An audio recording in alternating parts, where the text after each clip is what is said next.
My life ran on a schedule carved from quiet necessity. Wake at 5:30. Coffee black. Out the door by 6:15. I renovated old houses, breathing life back into forgotten bones, and the dust was an honest companion. I come home around 6, shower off the day's grime, make a simple dinner, and then settle into the comfortable, worn groove of my favorite armchair. It was a life of straight lines and right angles, a world I could control with a level and a chalk line. My ex-wife, Sarah, had called it beige. "You're just so reliably beige, Leo," she'd said, not with malice, but with a kind of weary disappointment, as if I were a sensible sedan she'd bought when what she'd really wanted was a motorcycle. The words hadn't started a fight.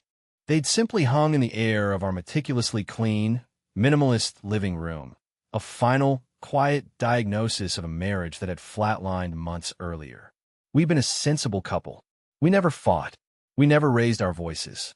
We just faded, and then she was gone, off to find a life painted in brighter, more chaotic colors with a man who sold abstract art and probably didn't own a single matching sock.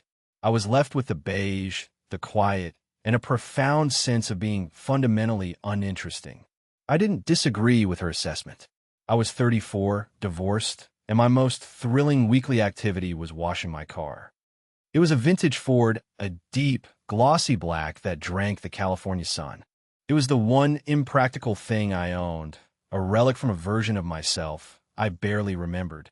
Washing it every Saturday was a ritual, a form of meditation. The rhythmic motion of the sponge, the cascade of water sheeting off the curved fenders, the satisfying gleam of the finished product. It was my one concession to vanity, my weekly polishing of the single interesting object in my beige existence. And it was during this sacred ritual that the incursions began. The first time it happened, I was rinsing the last of the soap from the driver's side door. The sun was warm on my back. The neighborhood was a tranquil hum of distant lawnmowers and birdsong. Then a sudden, violent hiss from my left. A cold, aggressive spray of water slammed into my side, soaking my t-shirt and jeans in an instant. I flinched back, sputtering, my hand flying up to shield my face. My head whipped around. The sprinklers. Not mine, which were off, but my neighbor's. The house next door had been a rental for years, a revolving door of tenants who never stayed long enough to learn their names. A new one had moved in last week. A set of high-tech, pop-up sprinklers I'd never seen before were firing a concentrated jet of water directly over the low hedge separating our properties, directly at me. I stared, dripping and confused. It wasn't the gentle, arcing spray of a normal sprinkler. It was a targeted assault. After a few seconds, as abruptly as it started, it stopped. The sprinkler head hissed and retracted back into the manicured lawn, disappearing as if it had never been there. I stood there, water dripping from my elbow, a dark patch spreading across my shirt. It had to be a malfunction, a timer gone haywire. I glanced up at the house. It was a modest two-story, a mirror image of my own, but for the slightly wilder garden. In the second-floor window, the one that looked directly down onto my driveway, I saw a flicker of movement, a silhouette against the glass. It was there for a second, maybe two, then it was gone. I squinted, but there was nothing, just the placid reflection of the afternoon sky. I shook my head, chalking it up to faulty wiring and an overactive imagination. I finished drying my car, feeling the damp chill of my clothes against my skin. The next Saturday, I was more cautious. I started on the passenger side, keeping a wary eye on the hedge. The sun was bright, the air still. I got through the washing, the rinsing. I was just starting to chamois the hood, a sense of relief settling over me. Then the hiss. This time I was ready. I ducked, but not fast enough. The spray caught me across the back, a cold shock against the warmth of the sun. It was the same sprinkler head, a precise, watery sniper. It fired for exactly 10 seconds, then retracted. Annoyance, sharp and prickly, rose in my chest. Once as an accident, twice as a pattern. I looked up at the window again. This time, I saw her more clearly. A woman with dark hair pulled up in a messy knot, the line of her shoulder visible as she leaned against the window frame. She wasn't a silhouette. She was watching. I couldn't see her expression, but I could feel her gaze. The moment our eyes might have met, she stepped back from the window, vanishing into the shadows of the room. My mind raced. Was this intentional? A bizarre prank? A passive-aggressive complaint about the noise of my car washing? I stood there, chamois in hand, feeling less like a victim of a malfunction and more like the subject of an experiment. A strange, unsettling heat crept up my neck, a mixture of irritation and something else. Something I couldn't name. The third Saturday was the declaration of war. I decided to test my theory. I dragged the hose out, set up my bucket, but didn't turn on the water. I just stood there, next to my car, arms crossed, and stared at her lawn. I waited. 1 minute. 2. Nothing. The lawn remained placid, the sprinkler heads dormant. A small, smug smile touched my lips. Maybe I was imagining it. Then, with a sigh, I picked up the hose and turned on the spigot. The instant the first drop of water hit the dusty roof of my car, the hiss erupted from her yard. It was immediate, a Pavlovian response. Water, car, spray. This time, the jet was aimed higher, catching me square in the chest. I didn't even flinch. I just stood there and let the cold water soak me, my eyes fixed on her upstairs window. And there she was. She was leaning forward, her forearms resting on the sill. The sun caught in her dark hair, picking out threads of auburn. She wasn't hiding. She was watching openly. And as I stared up at her, dripping and defiant, I saw the unmistakable curve of a smile on her lips. It wasn't a mean smile. It was pure, unadulterated amusement. That was it. The game was on. My quiet, beige Saturdays had just been splashed with a very unexpected, very vibrant color. I didn't know who this woman was, but I knew I was going to find out. My meticulously ordered world had been disrupted, and for the first time in a very long time, I found I didn't mind at all. I let out a slow breath, a laugh bubbling up in my chest. I raised my wet hand in a slow, deliberate wave. From the window, she waved back. For the next few days, the wave hung in the air between our two houses, an unspoken challenge. I'd spent more time thinking about my mysterious, sprinkler-wielding neighbor than I had about any woman since Sarah. I rehearsed conversations in my head, imagining a confrontation. I'd be cool, witty, unfazed. I'd march over there, knock on her door, and when she answered, I'd deliver a perfectly calibrated line. Something like, I think your lawn has a vendetta against my car, or maybe, is this a new form of hydrotherapy, or should I be charging you for a car wash?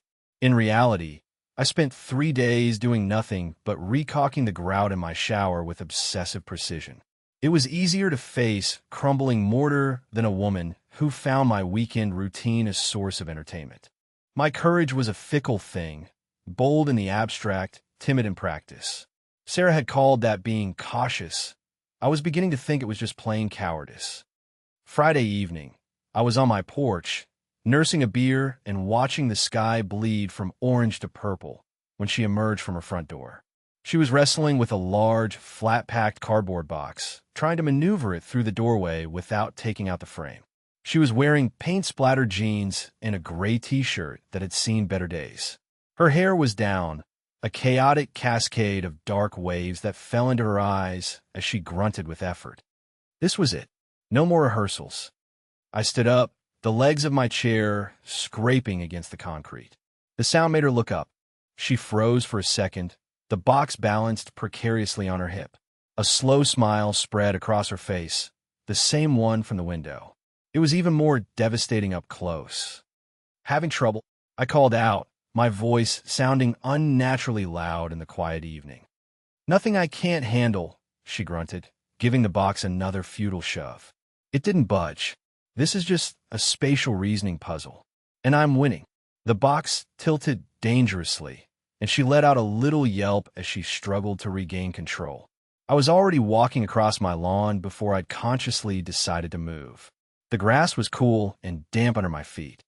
Looks like the puzzle is winning, I said, reaching her porch. She blew a strand of hair out of her face and glared at the box. It's cheating, she looked at me, her eyes a startling shade of green, flecked with gold. They were bright with humor. You must be Leo. The guy with the very clean, very targeted car. I felt a flush creep up my neck. And you must be the woman with the sentient sprinkler system. Her laugh was a low, throaty sound that did strange things to my insides. Clara, she said, shifting her grip on the box. And it's not sentient. It's just particular. Particular about my car washing schedule, apparently. It has high standards for curb appeal, she said without missing a beat. It finds your devotion to automotive hygiene admirable, but your methods a little dry. I couldn't help but smile. It was impossible to be annoyed with her. Here, I said, moving to the other side of the box. Let me help you with the puzzle. I don't know, she said, her eyes twinkling. You might get wet. I'll take my chances. Together, we angled the box, and it slid easily through the door. It was a bookshelf, a big one. We maneuvered it into her living room, which was a beautiful, creative chaos. Canvases leaned against one wall, books were stacked in precarious towers, and a half-finished mug of tea sat on a pile of magazines. It felt lived in, vibrant, and utterly unlike my own Spartan space. It felt like her. Thank you, she said, dusting off her hands on her jeans. You've saved me from a cardboard-induced tantrum. Anytime.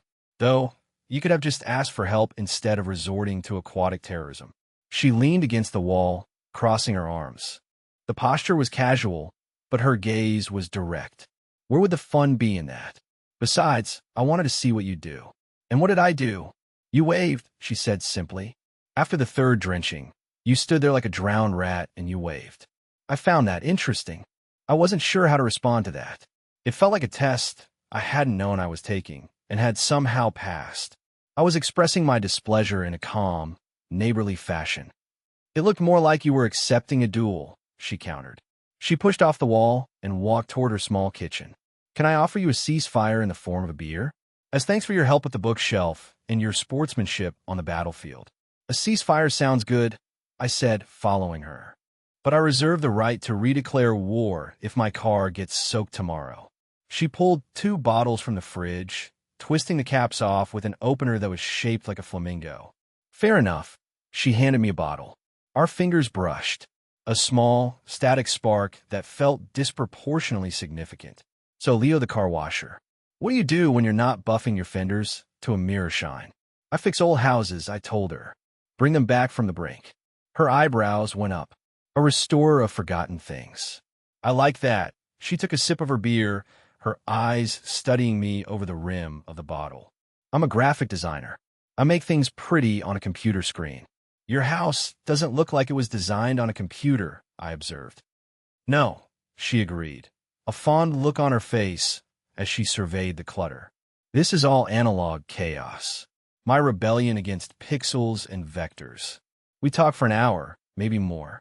The conversation was effortless, a rapid-fire exchange of witty jabs and genuine questions. It was the most I'd talked to anyone outside of a work context in years. She was sharp, funny, and she had this way of looking at me, a focused intensity that made me feel like I was the only person in the room. It was exhilarating and terrifying in equal measure. Just as she was telling a story about designing a logo for a disastrous pet food brand, a sharp knock echoed from the front door. It wasn't a polite, neighborly rap. It was an impatient, demanding sound. Clara's smile tightened. Hold that thought, she said, her voice a fraction cooler. She walked to the door and opened it. A man stood on the porch, silhouetted against the deepening twilight. He was tall, dressed in clothes that were aggressively casual, a designer t-shirt that probably cost more than my work boots, perfectly distressed jeans, and shoes with no socks. He stepped inside without waiting for an invitation, his eyes scanning the room before they landed on me. Clara, we need to talk, he said, his voice smooth but edged with steel. He dismissed me with a flick of his eyes. You've got the handyman in for a leaky faucet? The air in the room went from warm and buzzing to ice cold. I felt my shoulders tense. The handyman. The condescension was so thick you could cut it with a knife. Clara stepped between us, her posture stiff. Julian, what are you doing here? And this is Leo, my neighbor. Julian's lips curved into a smile that didn't reach his eyes. He gave me a once-over, his gaze lingering on my faded work pants and the scuffs on my boots. "Leo the neighbor," he said, as if tasting an unfamiliar, unpleasant word. He turned his attention back to Clara, his voice dropping to a proprietary murmur. "I came to see why you weren't answering my calls. I thought we could go to the opening at the gallery tonight. I already told everyone we'd be there." "We're not a we, Julian," Clara said, her voice low and firm. "I told you that." "You're being dramatic," he scoffed, waving a dismissive hand. He gestured around the room. "And you're still living in this quirky little place. I thought you'd have come to your senses by now." He picked up one of her sketchbooks, flipping through it with a bored expression. "Still drawing your little cartoons. It's cute." Something inside me snapped. The casual, belittling way he spoke to her, the way he touched her things as if they were trivialities. It was the same tone of weary disappointment Sarah had used, but twisted into something uglier, something meant to diminish. I took a step forward. Both of them looked at me. Julian with faint surprise, Clara with a flicker of something I couldn't read. "It's not cute," I said. My voice was quiet, but it cut through the tension. "It's talent. There's more life in one of those sketches than in a whole gallery of people pretending to understand what they're looking at." Julian's jaw tightened. He slowly closed the sketchbook and placed it back on the pile, his movements precise and angry. "And you would know because you're an art critic now? On top of being a handyman?" "No," I said, meeting his gaze. "I just know how to recognize when something's built well, whether it's a house or a drawing." I took a sip of my beer, holding his condescending stare. "Some things have good bones. You can just tell." The silence that followed was heavy. Julian looked from me to Clara, a muscle twitching in his jaw. He'd expected me to be invisible, a piece of furniture. He hadn't expected me to speak, let alone challenge him. He opened his mouth to retort, but Clara spoke first. "I think you should go, Julian." Her voice was soft, but it held a core of absolute steel. He stared at her for a long moment, his face a mask of disbelief and fury.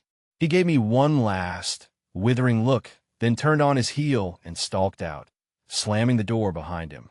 The sound echoed in the small house. We stood in the ringing silence, the ghost of his toxic energy still clinging to the air. I felt awkward, exposed.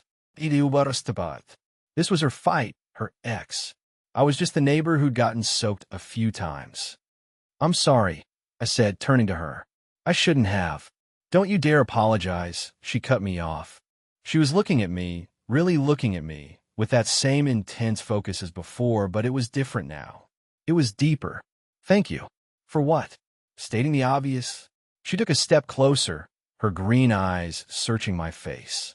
Forgetting it, a small, sad smile touched her lips. Julian always called my work my little hobby. The aftermath of Julian's visit was a strange, charged quiet. I felt like I should leave, that I was intruding on the raw edge of a painful history. I put my half-finished beer on the counter.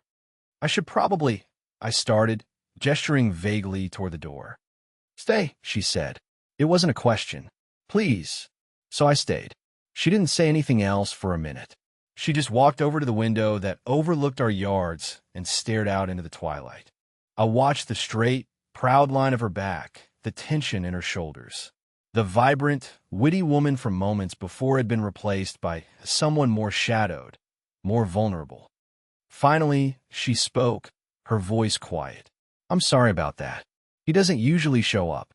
"You don't have to apologize for him," I said, leaning against the kitchen counter.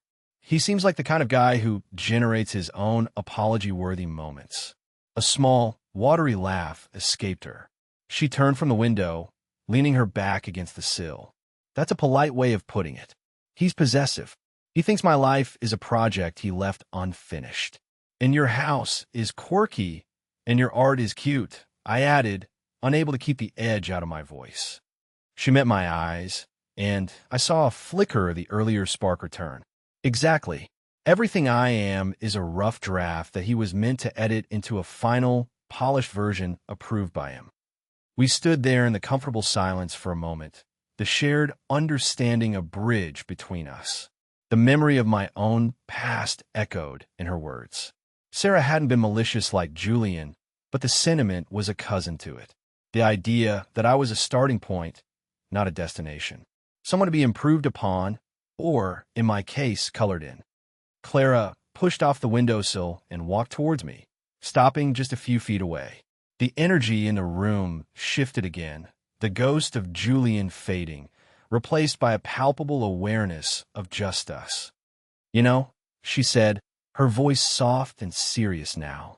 When I saw you in your driveway, so meticulously washing that old car, my first thought was that you were exactly the kind of guy Julian would hate. I raised an eyebrow. Because I do my own manual labor, partly, she admitted, but also because you were so self-contained. You were in your own world, completely focused on your task. There's a quiet confidence in that.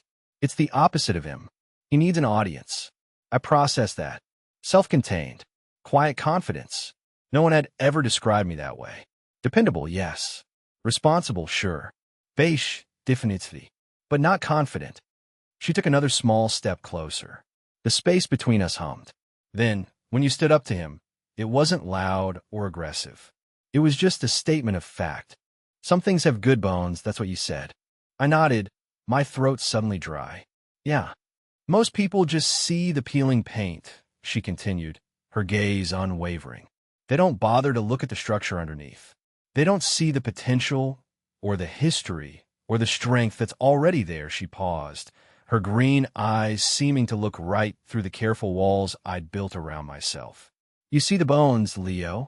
I think that's why you're so good at fixing things. My breath caught in my chest. It was like she had reached into my soul and flipped on a light in a room I'd kept dark for years. She wasn't just talking about houses. She was talking about me. She saw the part of me that took quiet pride in my work, in making things whole again. She saw the care I put into the world, the care that Sarah had mistaken for a lack of passion. She hadn't just defended my comment to Julian. She had understood the entire philosophy behind it. She had understood me. You're not beige at all, she said, her voice barely a whisper. The word hung in the air between us, a ghost I thought was mine alone to carry. You're just quiet. You wait until you have something important to say. And that was it, the moment of being seen. All the air left my lungs in a rush. The carefully constructed fortress of my emotional reserve, built brick by brick after my divorce, crumbled to dust in an instant. She saw me, not the boring, reliable, sensible man my ex-wife left, not the handyman her ex-boyfriend dismissed. She saw the person I hoped I was, the person I secretly thought I might be, buried under layers of caution and routine. I couldn't speak. I could only stare at her, a profound, aching gratitude swelling in my chest. It was a feeling so intense, so unfamiliar, it was almost painful. For the first time in what felt like a lifetime, I wasn't being defined by what I lacked, but by what I possessed. She must have seen the storm of emotion on my face, because her expression softened. A tiny, gentle smile touched her lips. See, she whispered. Good bones. The days that followed were different. The world seemed sharper, the colors more saturated. Every morning, I'd look out my kitchen window at her house and feel a low, pleasant hum of anticipation. The sprinkler war was over, replaced by a tentative, unspoken truce that felt more exciting than the conflict. We fell into a comfortable rhythm of small interactions. I'd be leaving for work as she was watering the riot of flowers in her front garden. She'd look up, a smudge of dirt on her cheek, and her smile would be the first real sunlight of my day. Don't work too hard restoring the forgotten, she'd call out. Try not to start any new aquatic feuds, I'd shoot back. One evening, I found a small, intricately folded paper crane on my porch railing. I unfolded it carefully. Inside, a note was written in elegant, looping script. My faucet is dripping. It's a cry for help. I might have to resort to aggressive sprinkler tactics if it's not silenced. See, I laughed, the sound feeling rusty and new in my own quiet house. I grabbed my small toolbox, the one I kept for minor household repairs, and walked over. The pretense was thin as paper, and we both knew it. She opened the door before I knocked, a playful glint in her eye. The hero arrives. I was told there was a damsel in distress, I said, holding on my wrench. And a faucet. The faucet is the primary concern, she said, leading me to her kitchen. The damsel is fairly self-sufficient, but draws the line at plumbing. The drip was real, a slow, rhythmic plink into a ceramic bowl she'd placed in the sink. It took me all of 5 minutes to diagnose the problem, a worn-out washer. As I worked, she leaned against the counter, watching me. The space was filled with a comfortable silence, punctuated only by the clink of my tools and the soft sound of her breathing. "You're very competent," she observed, after I'd replaced the washer and the drip was gone. "It's a nice change from being called handy with a sneer," I admitted, wiping my hands on a rag. "Julian's vocabulary is limited to words that make him feel superior," she said dismissively. "Don't mind him." She tilted her head. "So what's the story with the car?" "It's beautiful. Seems out of character for a man who lives in such a minimalist house." I leaned back against the counter opposite her, the warmth of the recent work still on my hands. "My grandfather's," I said. "He and I restored it together when I was in high school. He gave it to me when I graduated. It's sentimental. A restorer of forgotten things. Even back then," she murmured. "In a minimalist house." I hesitated. It felt too close to the bone, too near the beige truth. But looking at her, with her curious, non-judgmental gaze, the words came easier than I expected. My ex-wife's taste. She liked clean lines, no clutter. After she left, I just never changed it. Seemed like too much effort to figure out what my own taste was. She didn't offer pity, just a quiet nod of understanding.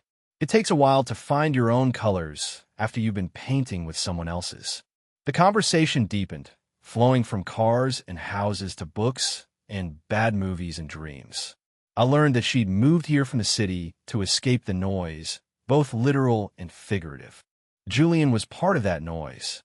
She spoke of him with a kind of detached frustration, like a problem she had solved, but whose messy aftermath she was still cleaning up. The air grew thick with unspoken things. I was intensely aware of how close she was, the scent of her perfume, something green and fresh, like rain on leaves, the way a stray curl fell across her cheek. I wanted to reach out to brush it back. My hand twitched at my side. We were standing by her bookshelves, the one I had helped her carry inside. She was tracing the spine of a worn paperback, her finger trailing dust. The last of the evening light slanted through the window, illuminating the particles dancing in the air between us.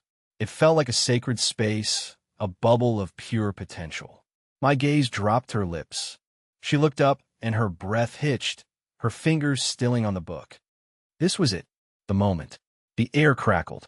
I leaned in. A car door slammed outside. Hard. The bubble burst. The spell was broken. We both flinched, pulling back. Clara's eyes, which had been soft and open, immediately shuddered. A look of weary resignation washed over her face. "No," she whispered, more to herself than to me. Heavy, angry footsteps pounded up the walkway. The knock on the door wasn't a knock. It was a battering. "Clara, open the door. I know you're in there." Julian's voice was muffled but furious. Clara closed her eyes for a second, gathering herself. She looked at me, a silent apology in her gaze. "I'm so sorry, Leo." "Don't be," I said, my voice low. My earlier ease had evaporated, replaced by a cold, protective anger.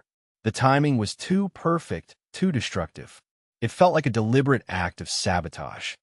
The pounding came again, louder this time. "Clara, don't make me break this cheap door down." "I should go," I said, though every instinct screamed at me to stay, to stand between her and the storm on her porch. But this was her house, her battle. "No," she said firmly, putting a hand on my arm. Her touch was electric. "Don't go." "Please." She looked at the door, then back at me, her jaw set. "I need to handle this. For good." She walked to the door, her steps measured and deliberate. She took a deep breath and pulled it open. Julian stood there, his face flushed, his expensive shirt slightly rumpled. He looked past her, his eyes locking onto me with pure venom. His gaze was a physical blow. "Still here?" he sneered at me. "Fixing sinks? Or are you branching out into emotional support plumbing now?" He tried to push past Clara into the house. "We need to talk. Alone." Clara didn't budge. She put a hand flat on his chest, stopping him cold. It was a small gesture, but it held the force of a brick wall. No, Julian. There is no we, and you are not coming into my house. Don't be ridiculous, he said, trying to brush her hand away. This is between us. There is no us. Her voice cracked with frustration, but she held her ground. I have told you. I have texted you. I have blocked your number. What part of it's over is so hard for you to understand? It's over when I say it's over, he snarled, his voice dropping to a menacing growl. He grabbed her arm, his fingers digging in. You don't just walk away from me. You don't just replace me with him. He gestured angrily at me, his face contorted with a toxic mix of rage and wounded pride. That was my line, the one I could not let him cross. The sight of his hand on her, the possessive fury in his eyes. It was a lit fuse to a part of me I had long kept dormant. The quiet, cautious man vanished. I moved. I didn't run. I just closed the distance in 2 long strides, stopping directly behind Clara. I didn't touch him. I didn't have to. Let go of her, I said. My voice was unervingly calm, a dead, flat thing that held more threat than any shout. Julian's eyes widened slightly, surprised by my proximity, by my tone. He looked from my face down to his hand on Clara's arm, as if just realizing it was there. This is none of your business, handyman, he spat. You're hurting her, I said, my eyes locked on his. That makes it my business. Let go. For a heart-stopping second, he stared me down, his ego warring with the cold, hard certainty in my eyes. I didn't move a muscle. I just waited. I repair things for a living. I know all about stress points and breaking points. And Julian was at his. Slowly, reluctantly, he released her arm. A faint red mark was already forming on her skin. Clara immediately stepped away from him, moving to stand slightly behind me. It was a small, almost imperceptible shift, but it spoke volumes. She was aligning herself with me. We were the we now. Get off my property, Julian, she said, her voice shaking but firm. He looked at her, then back at me, his face a mask of impotent fury. He had lost. He knew it. The public humiliation, in front of the man he deemed as inferior, was more than he could bear. This isn't over, Clara, he said, his voice a low threat. He pointed a finger at me. And you're going to regret this. Then he turned, stalked back to his ostentatious sports car, and peeled out, the squeal of tires tearing through the peaceful evening.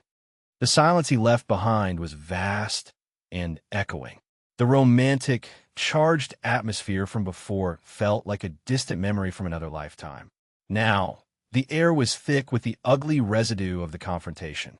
Adrenaline coursed through my veins, leaving me shaky.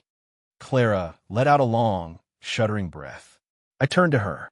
She was staring at the red marks on her arm, her expression unreadable. Are you okay?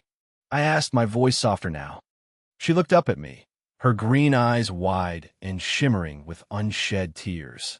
She didn't answer. Instead, she just stepped forward, closing the last bit of space between us, and wrapped her arms around my waist, burying her face in my chest. I froze for a second, surprised by the sudden contact. Then my arms came up around her instinctively, holding her close. She was trembling. I could feel the slight tremor running through her body. I rested my chin on the top of her head, surrounded by the scent of her hair. We stood there for a long time, locked in a silent embrace on her doorstep as the last of the light faded from the sky. The almost kiss, the argument, the threats, it all hung in the air around us. The stakes had been raised. This wasn't a game of sprinklers and witty banter anymore. This was real, and as I held her, feeling the frantic beat of her heart against my ribs, a single, terrifying thought echoed in my mind. Am I ready for this? The quiet of my own house felt different that night. It wasn't peaceful, it was empty. The silence didn't soothe, it amplified. Every creak of the floorboards, every hum of the refrigerator seemed to echo the question that had taken root in my mind. Am I ready for this? I replayed the scene at Clara's door a dozen times. The ugliness in Julian's face, the fear and defiance in hers, the strange, cold calm that had settled over me. I wasn't a fighter. My instinct was to de-escalate, to smooth things over, to retreat to the safety of my beige world where things were predictable. But tonight, I hadn't retreated. I had stepped forward, and now, the quiet I had once mistaken for peace felt like a form of self-imposed solitary confinement. I spent the next day in my workshop, sanding down a set of antique oak doors until my arms ached and my lungs were full of dust. I needed the physical labor, the mindless, repetitive motion. I needed to feel the transformation of something rough into something smooth. It was a problem I could solve with my hands, unlike the knot of fear and longing that had tied itself in my gut. Clara's life was complicated. It was messy. It came with a possessive ex and the potential for ugly, public scenes. My life was simple. It was clean. It was safe. Sarah had left because my life was too beige, but maybe beige was good. Beige didn't have angry ex-boyfriends threatening you on your doorstep. Beige didn't make your heart hammer in your chest with a terrifying mix of fear and hope. I didn't see Clara all day. Her car was in the driveway, but the house was still. The curtains were drawn. I found myself watching her windows, waiting for a sign, a flicker of movement. There was nothing. The silence from her side of the hedge was a heavy, suffocating blanket. It was worse than the sprinklers. So much worse. By late afternoon, I couldn't take it anymore.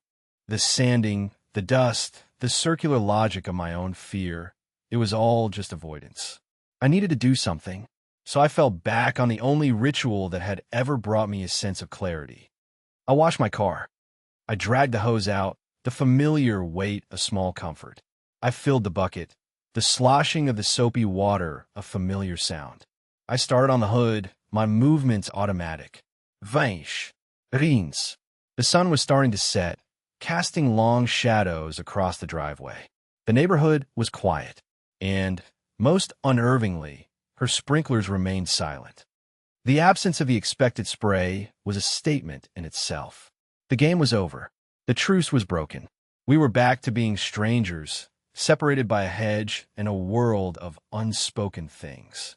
The thought sent a pang of loss, so sharp through my chest it almost made me gasp. I had been wrong. Beige wasn't safety. It was oblivion, and I had been voluntarily walking back into it. I was drying the passenger side window when I heard her screen door creak open. I didn't look up. I just kept wiping, my knuckles white around the chamois.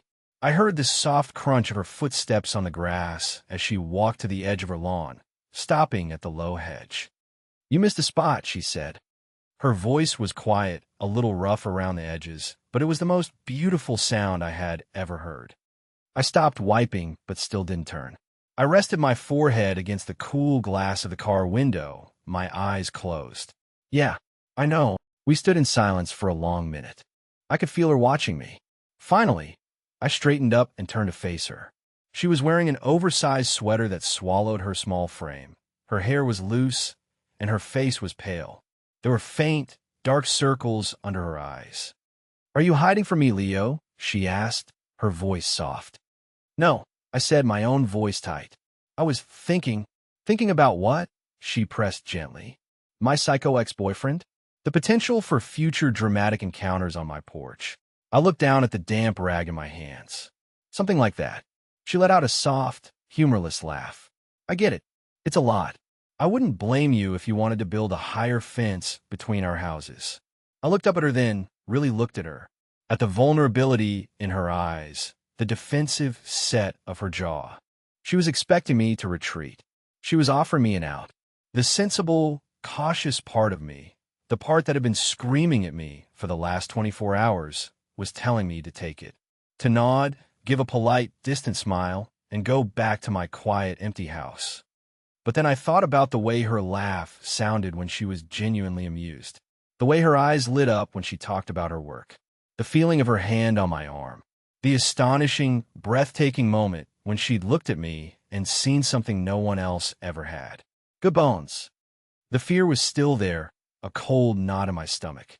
But for the first time, the fear of losing this, of letting this slip away, was bigger. I dropped the rag on the hood of the car and walked towards her, stopping at my side of the hedge. We were only a few feet apart. "Is that what you think I want?" I asked, my voice low. A higher fence. She shrugged, hugging her arms around herself. It's what a smart, sensible person would want. You have a peaceful life. I'm not peaceful. My life isn't peaceful, I said, the truth of it hitting me with the force of a physical blow. It's just quiet. There's a difference. I took a breath, the confession I'd been wrestling with finally surfacing. I'm not scared of him, Clara. Her eyes searched mine. Then what are you scared of? It was the question, the direct, disarming, perceptive question that left me with no place to hide. She didn't just ask what was wrong. She asked what I was afraid of. She saw the root of it. This, I said, my voice cracking slightly. I gestured to the space between us. I'm scared of this. Her expression softened, a flicker of understanding in her eyes. After my marriage ended, I continued, the words spilling out now, clumsy and honest. I got very good at being careful, at managing expectations, and not wanting too much. My ex-wife, she said I was beige. The word tasted like ash in my mouth. And I think I spent the last 2 years trying to prove her right. I thought if I was boring and predictable, nothing could hurt me. I looked at her, at the way the fading light caught in her hair. And then you started soaking me with your sprinklers. And you weren't boring. And you weren't predictable. And you looked at me, and you didn't see someone beige. You saw. Good bones, she finished for me, her voice a whisper. Yeah, I breathed. And that terrifies me. Because wanting something, really wanting it, means it can be taken away. It means you can get hurt. I finally met her gaze, laying my heart bare on the grass between us. I'm not scared of Julian's drama. I'm scared because I really, really want this. And I have no idea how to be careful about it. The confession hung in the air, raw and fragile. I had said it. I had admitted the fear and the wanting. I had torn down the last wall of my beige fortress. Clara's eyes were shimmering now, but not with sadness. With something else. Something bright and fierce. She didn't say anything. Instead, she took a step forward, right to the edge of the hedge. She reached out her hand, not to touch me, but just holding it in the space between us, an invitation. I didn't hesitate. I walked around the end of the hedge, closing the distance until I was standing on her lawn, in her space. Until I was standing right in front of her. She looked up at me, a slow, beautiful smile spreading across her face. For a guy who's scared, she whispered, "You're surprisingly brave." And then she rose up on her toes, put her hands on my shoulders, and kissed me. It wasn't a hesitant kiss. It was a kiss of confirmation. A kiss that said, I see you. I hear you. I'm not scared. It was warmth and relief and the taste of salt from her tears, or maybe mine. It was the end of the quiet and the beginning of everything else. I wrapped my arms around her, pulling her tight against me, my hand tangling in her messy, wonderful hair. The fear was still there, a faint tremor in the background, but it was drowned out by a feeling so powerful, so vibrant. It felt like coming home to a place I'd never been before. The kiss deepened, a silent conversation of shared understanding and mutual surrender. It was a promise, made in the twilight between our two houses. No more fences, no more hiding, just this. Our first real date was a test of my newfound bravery. Clara, in her infinite wisdom and with a mischievous glint in her eye, suggested a hardware store. What? She'd said when I laughed. It's perfect. It's your natural habitat. I want to see you in the wild. Plus, I need to find a very specific shade of blue paint for my bathroom, and I trust your eye for color more than mine. The implication, the casual way she dismissed the idea that I was a man of no color, sent a warm jolt right through me. So, on a Thursday evening, I found myself walking through the automatic doors of a massive home improvement warehouse, not as a renovator on a mission, but as a man on a date. It was, as she predicted, perfect. The vast, echoing space, which was usually just a backdrop for my professional life, became our playground. She made me explain the difference between a lag bolt and a carriage bolt with the gravity of a philosophy student. I watched, mesmerized, as she considered the wall of paint swatches, holding them up to the light, her head tilted, her brow furrowed in intense concentration. This one is Whispering Cove, she said, holding up a pale, grayish blue. And this one is morning mist. She looked at me. What's the difference? One was whispered by a cove, and the other is a mist. In the morning, the difference is about $10 a gallon and a slightly different undertone of existential dread, I said deadpan. She burst out laughing, a sound that bounced off the high metal ceilings and made a passing employee in an orange apron smile. See, this is why I brought you. You speak the language. We wandered the aisles for over an hour. She picked up a ridiculously oversized wrench and posed with it like a barbarian queen. I showed her the right way to choose a piece of lumber, running my hand along the grain, explaining how to spot a warp. It was a simple, mundane activity, but it was imbued with a sense of discovery. I was sharing my world with her, and she was exploring it with genuine, infectious curiosity. We ended up in the garden section, surrounded by the earthy scent of potting soil and fragrant flowers. We sat on the edge of a large stone planter, a ridiculously overpriced fountain gurgling nearby. So, she said, her tone shifting from playful to serious. We need to talk about the Julian situation. My stomach tightened slightly. Okay, I'm filing for a restraining order tomorrow, she said, her voice firm. What happened the other night was the end of the line. I should have done it months ago, but I kept thinking he'd just get bored and go away, she sighed, picking at a loose thread on her jeans. He's all about appearances. The idea of a legal document, of a public record of his behavior, will be more terrifying to him than any threat of a physical confrontation. That's a good idea, I said, relieved by her decisiveness. Are you okay with all of that? She met my gaze, her eyes clear and resolute. I'm tired of being afraid of him. I'm tired of letting him take up space in my head and on my porch. It's time to evict him. Permanently. She paused, her expression softening. But I needed to tell you. It might get a little messy before it gets better. You didn't sign up for that. This was another test. Another chance to take the easy way out. I thought of the man I was just a few weeks ago, the man who would have cataloged the risks and calculated the potential for disruption to his quiet life. That man would have been nodding politely right now, already composing a gentle, sensible withdrawal speech in his head. I looked at Clara, at the strength in her jaw and the vulnerability in her eyes. I reached out and took her hand. Her fingers laced with mine, a perfect fit. I didn't sign up for sprinklers either, I said, my thumb stroking the back of her hand. But I'm glad they happened. I gave her hand a gentle squeeze. I'm not going anywhere, Clara. We'll deal with the mess together.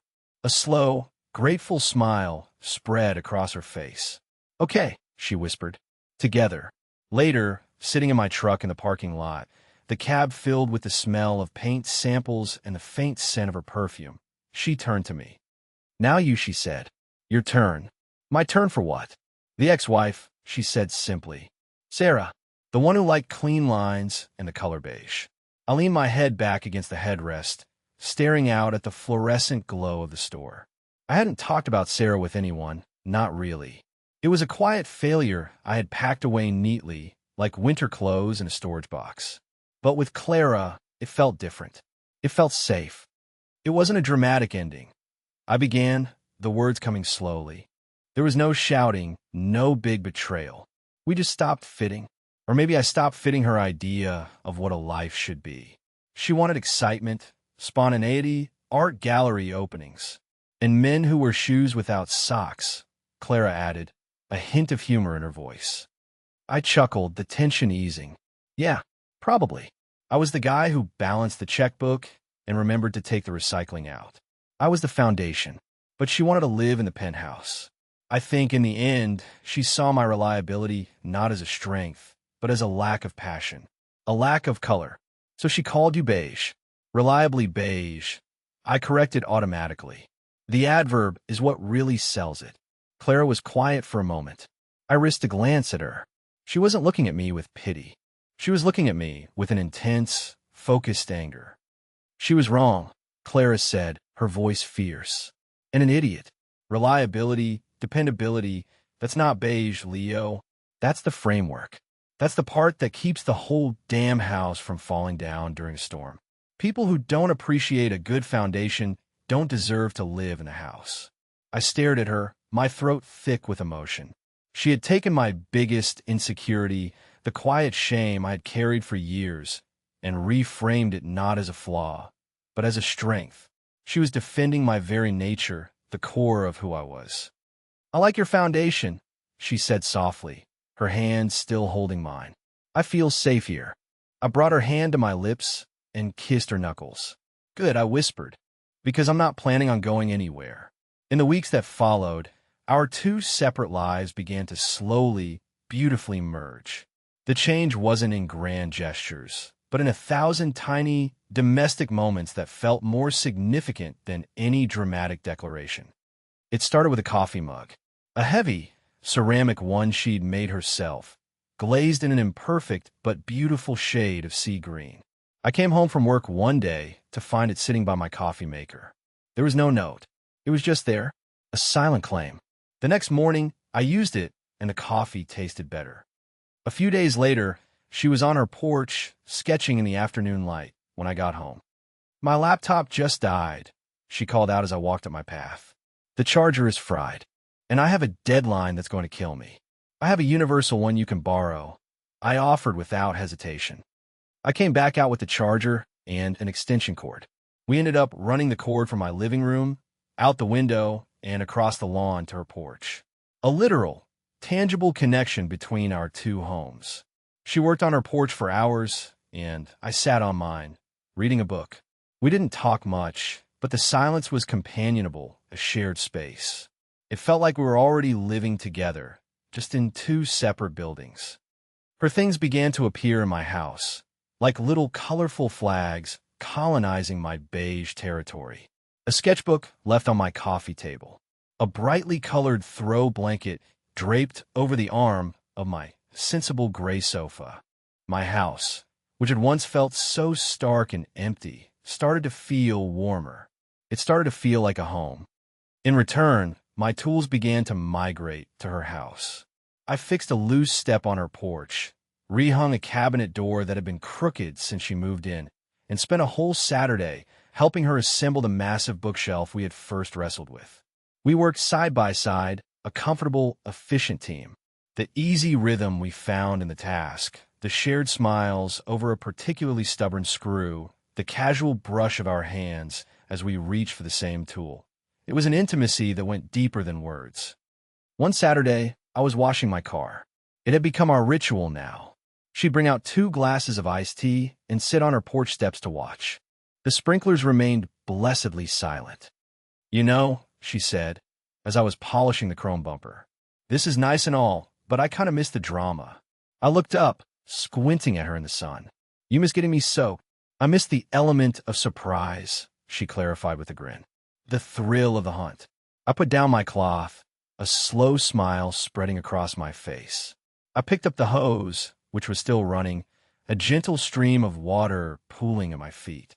I turned the nozzle so it was on the jet setting. Her eyes widened. "Lau, don't you dare." I took a step towards her, the hose held like a weapon. "You said you missed the drama." She scrambled to her feet, laughing, and started to back away. "This is not what I meant. This is unprovoked aggression. It's a tactical response to a stated desire for excitement," I said, advancing on her. She shrieked with laughter and turned to run. I let out a whoop and gave chase, spraying a high, arcing stream of water that caught her across the back of her legs. She yelped and ran faster, her laughter echoing through the quiet neighborhood. The chase was on. We ran around her yard like children, me trying to drench her, her trying to escape, both of us laughing so hard we could barely stand. Eventually, I cornered her against the side of her house. She was breathless, her hair plastered to her face, her clothes soaked. I was no better. We stood there, panting and grinning at each other, the hose lying forgotten on the grass between us. "Okay," she gasped, wiping water from her eyes. "You win. I believe the ceasefire is officially over," I said, stepping closer. "I believe it is," she agreed, her eyes sparkling. I leaned in and kissed her, a wet, messy, joyful kiss that tasted of sunshine and chlorine and pure, unadulterated happiness. This was color. This was chaos. This was life, and it was all happening right here in my once beige world. 1 year later, I stood in the driveway, hose in hand, the late afternoon sun warm on my back. The old Ford gleamed, its black paint deep and flawless. It was Saturday. The ritual remained, but the meaning had changed. It was no longer a solitary meditation, a polishing of my one interesting possession. It was now just washing the car, a chore made pleasant by habit and company. The front door of my house, our house, opened, and Clara came out, carrying 2 tall glasses of iced tea. She'd moved in 6 months ago. The decision hadn't been a big, dramatic conversation. It had been a quiet accumulation of inevitabilities. Her coffee mug on my counter, my toolbox under her sink, the extension cord that had stayed stretched between our houses for a week until we'd both laughed and admitted the absurdity of it. My beige sofa was now home to a riot of colorful pillows she'd sewn, and her art hung on the walls, breathing life and chaos into the clean lines. We hadn't merged our lives.